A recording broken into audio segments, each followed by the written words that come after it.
Le Tout-Puissant a dit « S » et le Coran du rappel. Ceux qui ont mécru sont plutôt dans l'orgueil et le schisme. Que de générations avant eux avons-nous fait périr et qui ont créé, hélas, quand il n'était plus le temps d'échapper. Et ils se sont étonnés qu'un avertisseur parmi eux leur soit venu. Et les fidèles ont dit, celui-là est un magicien menteur. A-t-il fait des divinités un seul Dieu? Voilà une chose vraiment étonnante.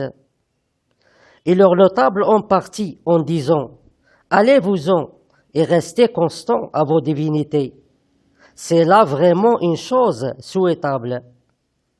Nous n'avons jamais entendu cela dans la dernière génération. Ce n'est en vérité que pure invention. A-t-on fait descendre le rappel sur lui parmi nous?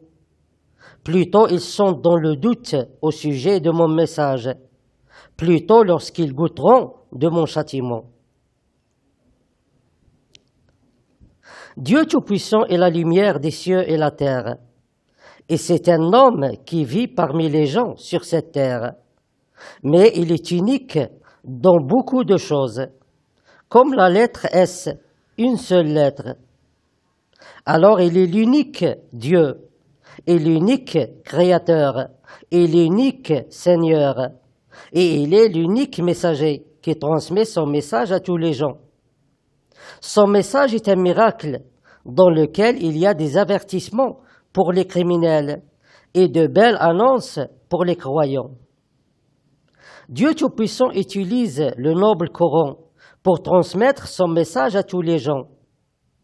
Il considère ces versets comme la base ou un appui pour rédiger son message et le transmettre.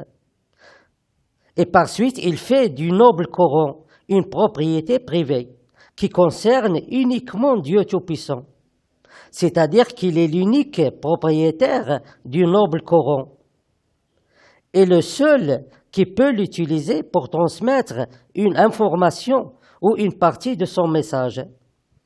Alors personne n'a le droit d'utiliser le noble Coran et ses versets pour transmettre quoi que ce soit. Et quiconque viole cette loi, alors il viole les droits d'auteur. En plus des 3 châtiments, le châtiment de la surveillance et l'attraction, qui punit les criminels qui ont combattu Dieu Tout-Puissant, et tous leurs alliés et ceux qui les suivent, et le châtiment de la protection, qui protège Dieu Tout-Puissant contre tout danger menaçant, quelle que soit sa nature et sa force, et le châtiment suicide, qui empêche l'ennemi d'utiliser sa force, comme il interdit l'apparition et la fabrication de nouveaux criminels. Dieu Tout-Puissant a créé un 4e châtiment.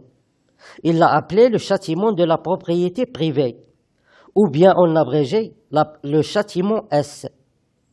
Ce châtiment punit ceux qui violent les droits de Dieu Tout-Puissant et ses propriétés privées, quelle que soit la nature de ces propriétés, telles que le noble Coran, par exemple. C'est une propriété privée de Dieu Tout-Puissant.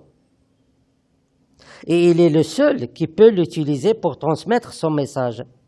Et celui qui viole cette loi, alors il viole certainement les droits d'auteur et les propriétés des autres.